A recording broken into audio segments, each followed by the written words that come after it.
రాష్ట్ర రాజధాని హైదరాబాద్ శరవేగంగా అభివృద్ధి చెందుతోంది.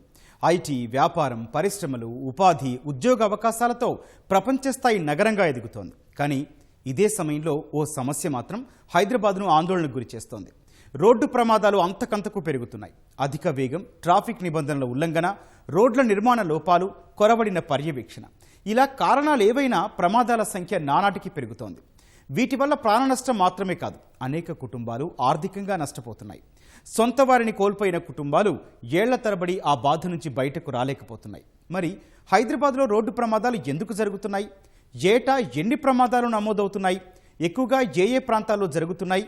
వాటిని తగ్గించేందుకు యంత్రాంగం తీసుకుంటోన్న చర్యలేంటి?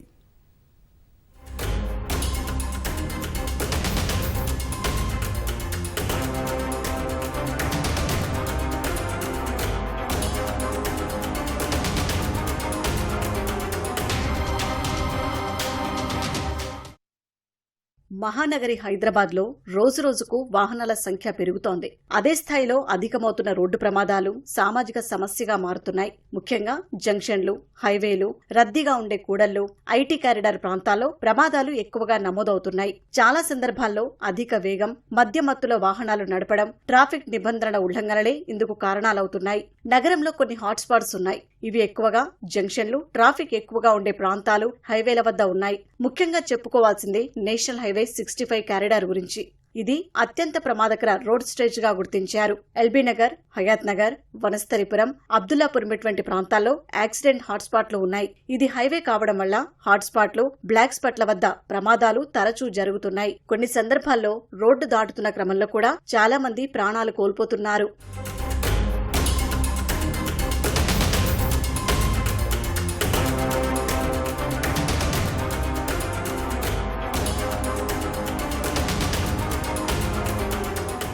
గతేడాది డిసెంబర్లో హయాత్ నగర్లోని ఆర్టీసీ కాలనీ వద్ద రోడ్డు దాటుతున్న తండ్రి కుమార్తెను వేగంగా వెళ్తున్న కారు ఢీకొట్టింది. ప్రమాదంలో వైద్య విద్యార్థిని ప్రాణాలు కోల్పోయింది. ఆమె తండ్రి తీవ్ర గాయాలతో ఆసుపత్రి పాలయ్యాడు. హయాత్ నగర్ పోలీస్ స్టేషన్లో నమోదయ్యే కేసుల్లో అత్యధికం రోడ్డు ప్రమాదాలకు సంబంధించిన కేసులే ఉంటున్నాయంటే పరిస్థితి తీవ్రత అర్థం చేసుకోవచ్చు. అయితే ఈ హైవే కారిడార్ పై కేవలం 12 కిలోమీటర్ల పరిధిలోనే 2025లో 961 రోడ్డు ప్రమాదాలు జరిగాయి. 134 మంది ప్రాణాలు కోల్పోగా 816 మంది గాయాల పాలయ్యారు. ఈ హైవేపై ప్రమాదాలకు ప్రధాన కారణం వేగంగా వాహనాలు నడపడమేనని యంత్రాంగం గుర్తించింది. యూ-టర్నుల వద్ద కూడా గందరగోళ పరిస్థితులు ఏర్పడటం కొంత ఇబ్బందికరంగా మారింది.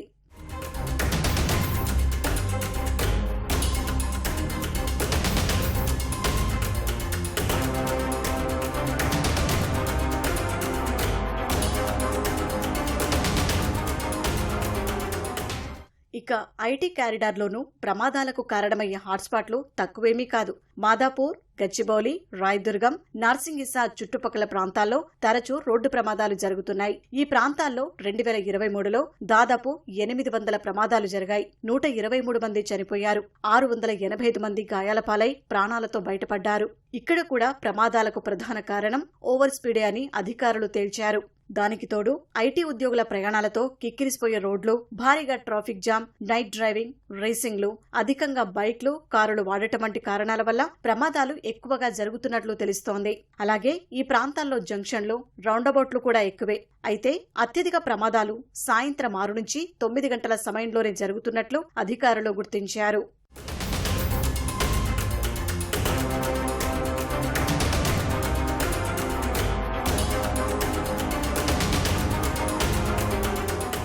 హైదరాబాద్ కమిషనరేట్లో సుమారు 300కు పైగా జంక్షన్లు ఉన్నాయి. కమిషనరేట్ పరిధిలో 2025లో 2679 రోడ్డు ప్రమాదాలు జరగ్గా 294 మంది మృత్యువాత పడ్డారు. 2950 మంది గాయాల పాలయ్యారు. ఇవి కాకుండా 2025లో 837 ప్రమాదాల్లో పాదాచారులే బాధితులుగా మారారు. ఇక 2024లో హైదరాబాద్ కమిషనరేట్ పరిధిలో 3058 రోడ్డు ప్రమాదాలు జరగ్గా 301 మంది చనిపోయారు. 3393 మంది క్షతగాత్రులయ్యారు. వాహనదారులు ట్రాఫిక్ నిబంధనలు పాటించకపోవడమే ఈ ప్రమాదాలకు ప్రధాన కారణం. గత నెలలో బంజారాహిల్స్ రోడ్ నంబర్ 10లో ద్విచక్ర వాహనాన్ని వాటర్ ట్యాంక్ వెనుక నుంచి ఢీకొట్టింది.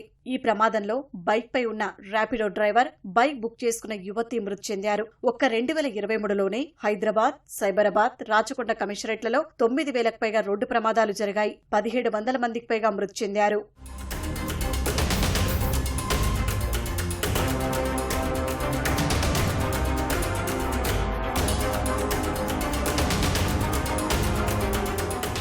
నగరంలో ప్రమాదాలు ఎక్కువగా జరిగే జంక్షన్లు కొన్ని ఉన్నాయి. వాటిలో పంజాగుట్ట, ఖైరతాబాద్ జంక్షన్లు కీలకమైనవి. ఇవి అత్యంత బిజీ సిగ్నల్ పాయింట్లు. 5-6 రోడ్లను కలిపే దారులు, భారీ traffic jam, wrong side driving ఇక్కడే ఎక్కువగా ఉంటాయి.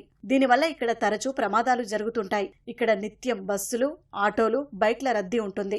పాదాచారులు రోడ్డు మధ్యలోకి రావడం, దాటడం లాంటివి చేస్తుంటారు. అమీర్పేట్ జంక్షన్లోనూ ట్రాఫిక్ భారీగా ఉంటుంది. ఎక్కువగా కోచింగ్ సెంటర్లు ఉండటం వల్ల రద్దీ ఉంటుంది. యూటర్న్లు, ఫ్రీ లెఫ్టులు ప్రమాదకరంగా ఉంటాయి. అలాగే ఎల్బీ నగర్ జంక్షన్, ఇది నేషనల్ హైవే 65కి దగ్గరగా ఉండటం వల్ల ఈ రోడ్డుపై వాహనాల వేగం అధికంగా ఉంటుంది. సిటీ ట్రాఫిక్ తో పాటు హైవే ట్రాఫిక్ కూడా కలిసే చోటు ఇది. అలాగే మాసప్ ట్యాంక్, పంజాగుట్ట, మెహదీపట్నం, బంజారాహిల్స్ రోడ్లు కలిసే జంక్షన్లలోనూ ఇదే పరిస్థితి.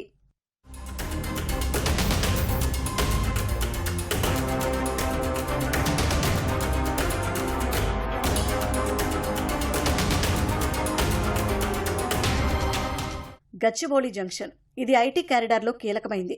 ఆఫీస్ టైంలో భారీ ట్రాఫిక్ ఉండడం, రాత్రిపూట రేసింగ్లు, హై స్పీడ్ తో ప్రమాదాలు జరుగుతున్నాయి. అలాగే కూకట్పల్లి వై జంక్షన్, ఇక్కడ కూడా highway traffic, local city traffic ఉంటోంది. యూటర్న్లు, ఫ్రీ లెఫ్టులు ప్రమాదకరంగా ఉంటాయి. తర్వాత ఉప్పల్ ఎక్స్ రోడ్ గురించి చెప్పుకోవాలి. ఇక్కడ స్టేడియం, మెట్రో స్టేషన్ ఉండటంతో పాటు వరంగల్ నేషనల్ హైవే కలిసే చోటు కావడం వల్ల సాధారణ సమయాల్లో కూడా భారీ రద్దీ ఉంటోంది. ఇక పీక్ టైంలో అయితే చెప్పాల్సిన అవసరం లేదు. ఉప్పల్ నుంచి మేడిపల్లి, చెంగిచెల్ల ఎక్స్ రోడ్స్ అవతలి వరకు రహదారి పనులు జరుగుతుండడం వల్ల ప్రమాదాలు అధికమవుతున్నాయి. తార్నాక జంక్షన్లోనూ ఫ్లైఓవర్ కింద 4 వైపులా ట్రాఫిక్ ఉంటుంది. సిగ్నల్ దాటే క్రమంలో యూటర్నుల వద్ద ప్రమాదాలు జరుగుతున్నాయి. బేగంపేట వైఎంసీఏ జంక్షన్, ఇక్కడ వాహనాల స్పీడింగ్ తో పాటు పాదాచారుల క్రాసింగ్ వల్ల ప్రమాదాలు జరుగుతున్నాయి. రూల్స్ ని చెప్పడం కూడా వాళ్ళ సేఫ్టీ కోసమే. సో దాంట్లో మ్యాక్సిమం యాక్సిడెంట్స్ 2 వీలర్స్లో ఓన్లీ హెడ్ ఇంజరీ నుంచే చనిపోతున్నారు. సో దానికోసమే అది కూడా చెప్తున్నాము. అట్లనే సీట్ బెల్ట్, మనకు 4 వీలర్ క్రాషెస్ కూడా చూస్తే దాంట్లో కూడా ఏమంటే హెడ్ ఇంజరీ అవుతుంది. సడన్గా వెళ్ళి క్రాష్ చేసినప్పుడు సీట్ బెల్ట్ లేకుండా ఉంటే వాళ్ళ హెడ్ వెళ్ళి ముందు ఉన్న విండ్ షీల్డ్ కానీ కార్ లోపల ఉన్న వేరే దీనికి కానీ తగిలి అక్కడ నుంచి బ్రెయిన్ డ్యామేజ్ అయ్యి అక్కడ నుంచి వాళ్ళకి ప్రాబ్లం వస్తుంది. అంటే ఫేటల్ యాక్సిడెంట్స్ కూడా అవుతుంది. అదే సీట్ బెల్ట్ వేసుకొని ఉంటే వాళ్ళు అదే పొజిషన్లో ఉంటారు. యాక్సిడెంట్ అయినప్పుడు కూడా వాళ్ళ హెడ్ విండ్ షీల్డ్ కానీ వేరే కార్ పార్ట్స్కి కానీ డాష్ కాకుండా ఉంటుంది. కాకుండా ఉన్నప్పుడు వాళ్ళ యాక్సిడెంట్ అయితే కూడా తక్కువ ఇంజరీస్తో వాళ్ళు బయటపడవచ్చు. సో ఇవన్నీ కూడా అరైవల్ ప్రోగ్రాంలో మనం చేస్తున్నాం. ఓవర్ స్పీడింగ్, ర్యాష్ డ్రైవింగ్, పాదాచారుల కోసం ఫుట్పాత్లు, ఫుట్ ఓవర్ బ్రిడ్జిలు లేకపోవడం, నిబంధనలకు విరుద్ధంగా ఏర్పాటు చేసే యూటర్నులు, రోడ్ డిజైనింగ్ లో లోపాలు, రోడ్డు విస్తరణ పనుల వంటివి ప్రమాదాలకు కారణాలుగా తెలుస్తున్నాయి. ముఖ్యంగా డ్రంక్ అండ్ డ్రైవ్ కూడా పెద్ద సమస్యగా మారింది. హైదరాబాద్ లో 2025లో 49,732 డ్రంక్ అండ్ డ్రైవ్ కేసులు నమోదు కాగా 2024లో 59,572 కేసులు నమోదయ్యాయి. అయితే హాట్స్పాట్ల వద్ద ప్రమాదాల నివారణకు ప్రభుత్వం పలు చర్యలు చేపడుతోంది. సైన్ బోర్డులు, రంబుల్ స్టెప్స్ ఏర్పాటు చేస్తున్నారు. సీసీటీవీ కెమెరాలతో నిఘా పెంచుతున్నారు. జంక్షన్లను రీడిజైన్ చేస్తున్నారు. పలు చోట్ల సర్వీస్ రోడ్లు, అండర్ పాస్లు నిర్మిస్తున్నారు. నిత్యం డ్రంక్ అండ్ డ్రైవ్ తనిఖీలు చేపడుతున్నారు. అయితే ఈ నెల 8-9 తేదీల్లో తెలంగాణ పోలీస్ అకాడమీలో జరిగిన రీట్రీట్ ముగింపు కార్యక్రమంలో సీఎం రేవంత్ రెడ్డి పాల్గొన్నారు. ఈ సందర్భంగా నగర traffic joint CP Joel Davis road ప్రమాదాల గల కారణాలను ప్రజెంటేషన్ ద్వారా వివరిస్తూ వాటి నివారణకు చేపట్టాల్సిన ప్రతిపాదనలు సీఎం ముందుంచారు. 7,545 డెత్స్ సార్ లాస్ట్ ఇయర్. దానిలో యాక్సిడెంట్ రేట్ కేటగిరీ చెప్పడం జరిగింది సార్. ఇది last year sir. All India level చూస్తే మనకి 21,000 యాక్సిడెంట్స్ అయి ఉన్నాయి. బట్ డెత్ మనం 10th స్టేజ్ లో ఉన్నాం సార్. దీనిలో కొన్ని అంశాలు చూస్తే సార్, దాదాపు 2 వీలర్స్ అండ్ పెడస్ట్రియన్స్ 80% ఉన్నారు సార్ చనిపోయేవాడు. సో అది మనం టార్గెట్ చేస్తే 80% మనం సేవ్ చేయడానికి అవకాశం ఉంది. ఈ పెడస్ట్రియన్ ఇన్ఫ్రాస్ట్రక్చర్ అండ్ 2 వీలర్స్ మనం టార్గెట్ చేస్తే సార్. రోడ్ వేసేటప్పుడే ఇప్పుడు రాజీవ్ రహదారి ఉంది, ఒకటే విలేజ్ 2 సైడ్కి వెళ్ళిపోయి ఉంటాడు. అన్నయ్య ఏమో ఇటు సైడ్ ఉంటాడు, తమ్ముడు ఇల్లు ఏమో ఇక్కడ ఉంటుంది, లేకపోతే పొలం ఏమో ఇక్కడ ఉంటుంది, ఆయన ఇల్లు ఏమో ఇక్కడ ఉంటుంది. ఆయన ఇంత పెద్ద రోడ్డు క్రాస్ అవ్వాలి, కానీ అక్కడ సబ్వేనో ఫుట్ ఓవర్ బ్రిడ్జో ఏమి ఉండట్లేదు.